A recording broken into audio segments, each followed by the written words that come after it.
and I think our invaga, yeah, the student. I'm Tim. I'm from Chengdu High School. Okay. What are the impacts on the Britain companies and the investors in Taiwan after Brexit? And how and what is the influence? And is there any possibility that the relationships and the cooperation between the Taiwanese and British British companies is there any influence? The difference? No, I don't think so at all. And thank you for that question. While Britain has decided to leave the European Union, we are not turning in on ourselves. We're leaving the European Union, we're not leaving Europe, and we are not closing to the rest of the world. We want to remain very open to the rest of the world. And in some senses that gives us new opportunities. Yes. But absolutely I don't think there is any impact or risk around UK-Taiwan commercial and economic relations. We want to continue to have very strong economic and commercial relations with Taiwan, as we do with all countries of the world. And we will want to maintain close economic ties with our European partners, but also with other markets and economies around the world, and that obviously will include Taiwan. The UK's economy is still very strong. We are the 5th largest economy in the world. We have strong and stable economic foundations with good employment. We remain a very vibrant economy, a creative economy. We're still the 6th biggest manufacturing economy in the world. People don't really know that, but it's a very important figure for us. We have real strengths in financial services, in the IT, communications and technology industry, in the creative sectors. I think these are all very positive sectors for Taiwan. So we certainly want to continue to maintain and deepen our commercial relationships with Taiwan. The UK is still open for business.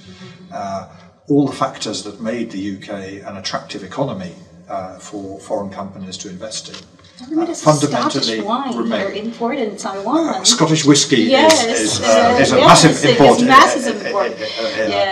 into Taiwan, and I'm sure that will continue. But we still have all the strengths that we had. We have a strong research base. We have strong, very leading edge universities. We have a skilled labour market. We have low corporate taxation. We have a flexible labour market. All of these things are attractive to foreign investors, and of course we have the English language, the international language of business, so that also is very positive for us. And even since the referendum, we have seen some very positive investment decisions by companies. One of our own leading companies, a leading drugs and pharmaceuticals company, GSK, has announced that they will be investing, I think, another £275 million in their operations in the UK. And I mentioned IT and communications. One of the leading British companies in that sector, ARM, who make or design the chips that go into mobile phones and lots of other things.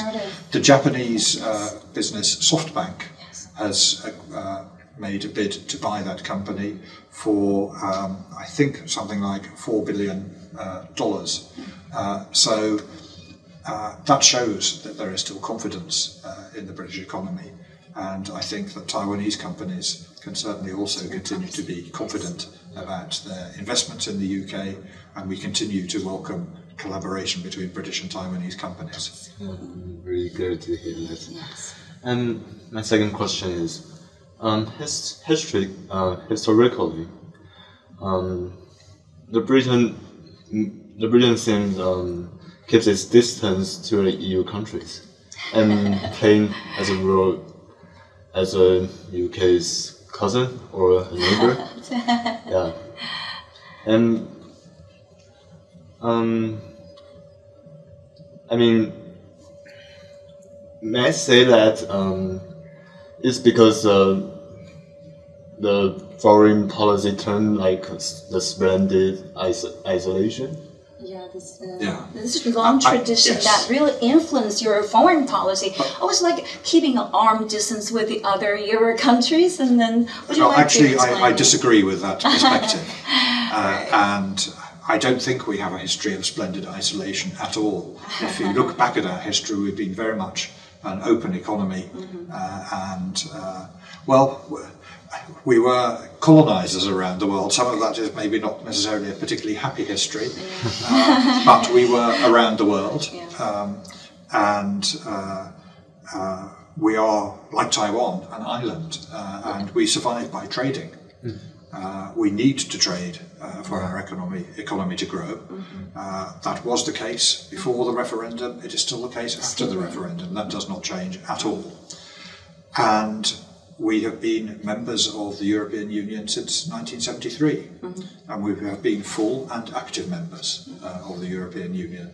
So we take a full part in discussions, in the discussions around regulation and laws in a whole range of areas, on environmental issues, on product safety, on consumer rights, but also in foreign policy questions too.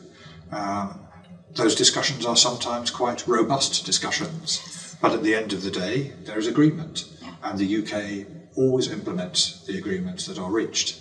So from that perspective we're absolutely not separated from or at arm's length from the European Union. But as we saw through the referendum, some people feel that our membership was not the right thing, and that vote has now happened, and we have to negotiate a way forward and make a success of that. But the UK will continue to be engaged all around the world in commercial relationships, of course, but also in trying to tackle some of the really big problems that exist in the world.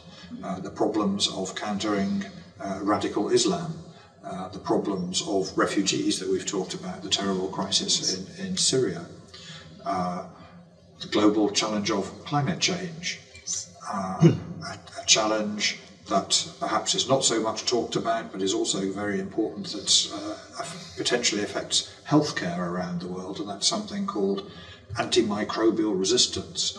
We use so many antibiotics in medicine, for human health and for animal health, that the bugs, the nasty bugs, are getting resistant to it. And we need to find a way of tackling this problem, because if we can't find a way of tackling that problem, we can't find new drugs to treat disease, then that's a problem that's going to affect all of us. So these big global problems the UK will absolutely continue to engage on. So some people might think the UK will be the outsider, but so you think that the UK will plan on getting back to the EU? No. We've had a referendum. We have a decision. The Prime Minister has been very clear. She used the phrase Brexit means Brexit. So we have to implement that. As a government and public servants like myself, we now have to make our contribution in finding the new model for our relationship with the EU. We will be outside the EU, but that doesn't mean we cut ourselves off from Europe. We will still want and need to have good trading relationships with Europe. We will absolutely still work together on foreign policy issues because we share so many common interests. And the sorts of issues I just described, climate change, radical Islam, are issues that we all need to work on together. They're not issues that the UK can tackle on its own. So what we're talking about here is finding a new model for our relationship. We will be outside the European Union when our negotiations are complete, but we will still absolutely want to work closely with European partners and with other partners all around the world.